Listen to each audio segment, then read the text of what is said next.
I'm Teresa Carraggio, and this is Third Paradigm. My title today is 78 Habits of a Hopeful Oblate. It's something I wrote 19 years ago in January of 2006 when my daughters were 12, 10, and 8. And there was a Big Sur hermitage where I used to escape often.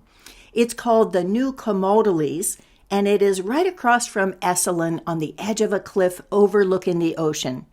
I used to love the lauds that they sing at sunrise with the Benedictine chants, and then also Vespers at sundown, followed by a half hour of meditation in this circular vestibule that had a skylight that was over the Blessed Sacrament. And it was such an inclusive and loving community.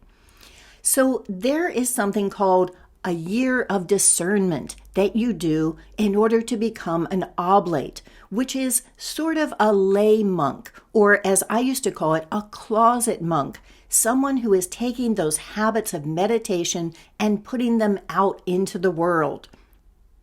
They recommend books to read during that year of discernment, and one of them I found useful is Bede Griffiths, who writes The Golden String. He was friends with C.S. Lewis and developed an ashram in India where he spent 35 years.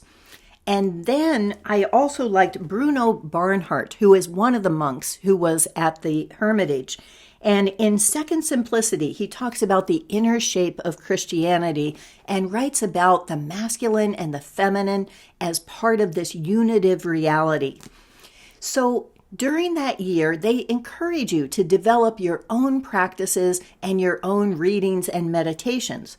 I had just started A Course in Miracles, so I devoted myself to that as my morning and evening meditation during that year. And then I wrote these as my practices. During that year, I also was going deeper into understanding the true story of Jesus.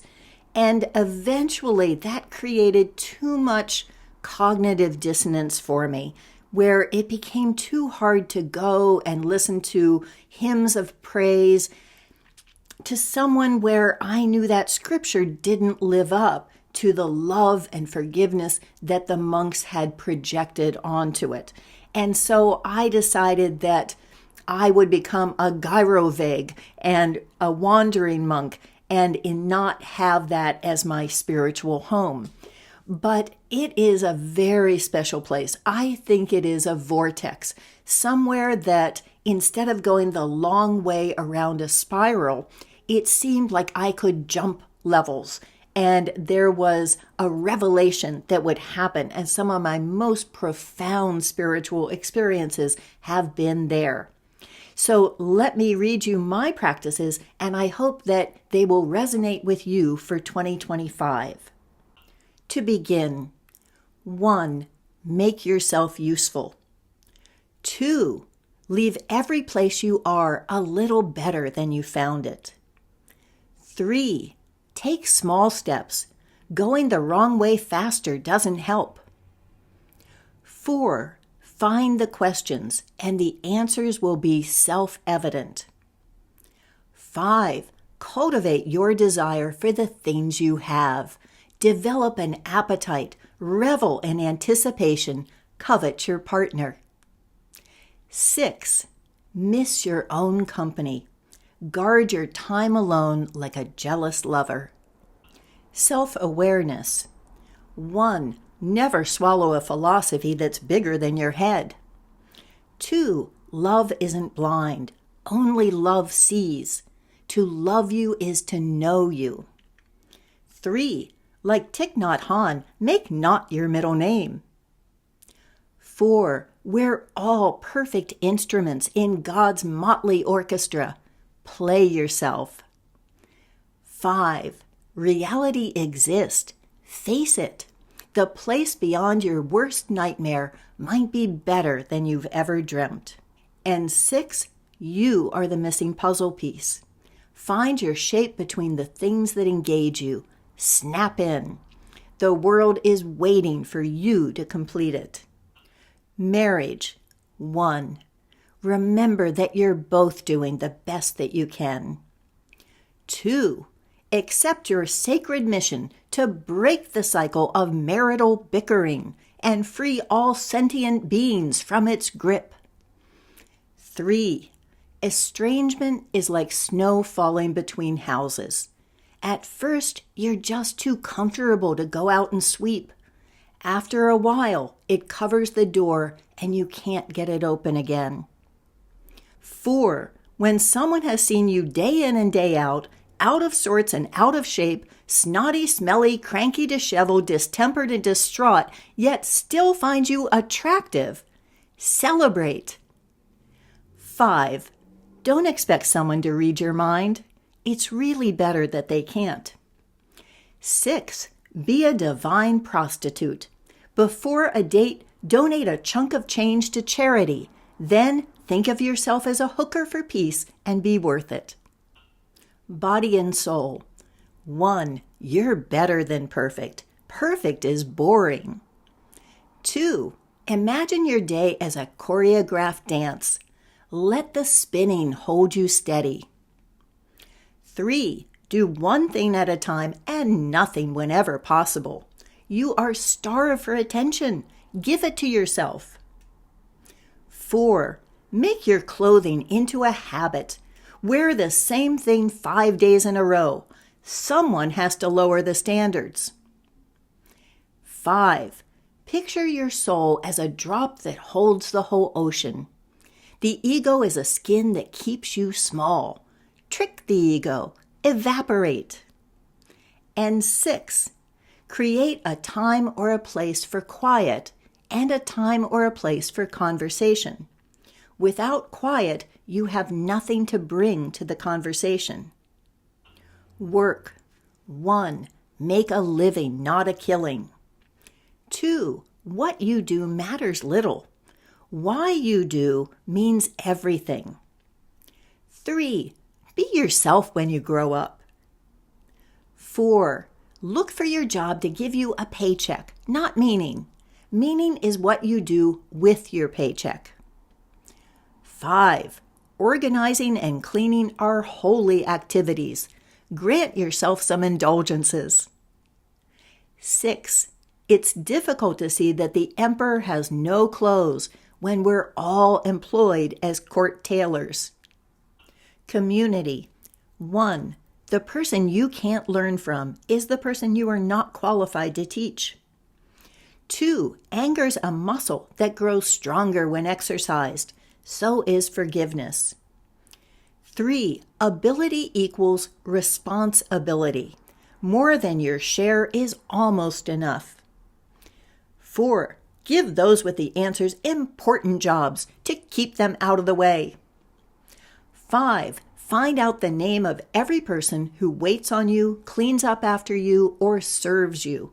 Ask about his or her family.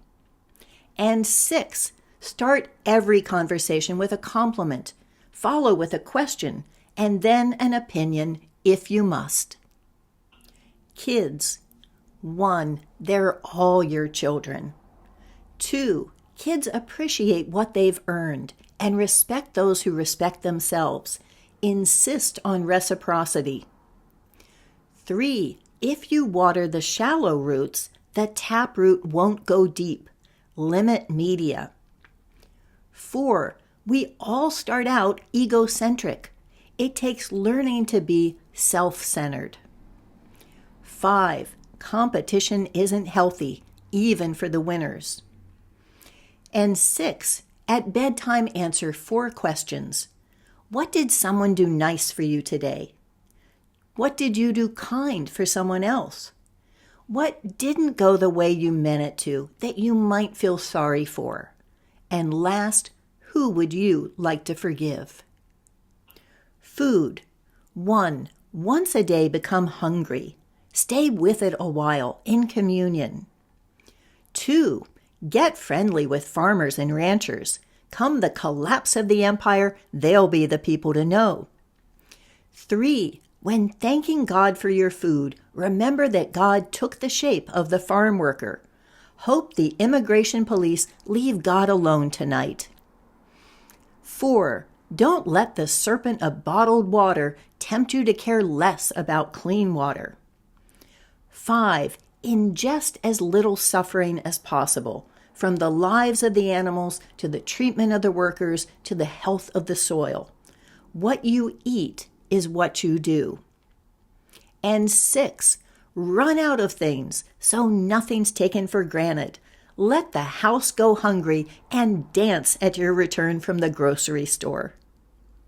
Stuff. 1. To be unhappy with what you have is to add insult to injury that they made it and you have it. 2. Take care of your possessions as if they're borrowed. If you're not using something, find it a good home. Be radically non-wasteful of the lives considered disposable. 3. Be the press agent for the person who made your shirt. Represent. 4. Look a gift horse in the mouth when corporations offer something free to see how many Trojans they've slipped in. 5. Count your clothes. Decrease a little each year. Keep the things no one else would wear and give the good ones away. 6. Don't go crazy. Go sane by small degrees. Money. 1. If money were really a unit of exchange, wouldn't our labor be doing something for the people whose labor serves us? 2. In a future language, the words to be rich and to give will be the same. 3. The question isn't how much or how little the worker makes. It's how much is made at their expense. 4. Money is a verb, not a noun. The action continues after it leaves your hand. 5. Practice sly love. Advertise a product or service for free if a person donates twice its value to charity. And 6. Question the existence of money. Time. 1. Go slowly enough for joy to sneak up on you. 2. Take all the time in the world. Time is all that's yours for the taking. 3. Let go of accomplishment and certainty. Embrace the tentative. 4. If lives are equal, how can the time of one be worth a fraction of another's? 5. Contemplation is closing the door to be alone with a lover who welcomes with open arms, savors with open lips, and hears with an open mind. Enjoy. And 6. Eternity is in the eye of the beholder. World. 1. The reason to believe in miracles is not because we need God to change our circumstances, but because God needs us to change the world. 2. Untangle the knot until the thread comes to you. Cut there, and the rest will unravel by itself. 3. Treat the disease, and you cure the symptoms. Treat the symptoms, and you mask the disease. 4. Be wary of innocence who sleeps around with blame. 5. We in the overdeveloped world are servants aspiring to be masters instead of servants conspiring to end slavery. And 6, if at first you don't succeed, aim higher. And last is truth. 1, the inverse of love is fear, not hate. Leave no one behind enemy lines, especially the enemy. 2, truth resonates like the sympathetic vibration of a piano string. We're already tuned towards truth. 3, no one can lie to you except yourself.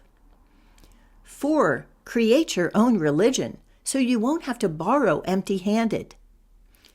5, bless the children born this year as Buddhas to be, as emerging Christ. And 6, waking in the night, put your worries in small white boats lit by votive candles. Set them free. For more, here is Love and the Great Resist. in which I quote my daughter Cassandra, in whose room I'm recording, that you can only change what you love. And this is a playlist on mysticism and hope. Welcome to my hermitage, you wandering monk.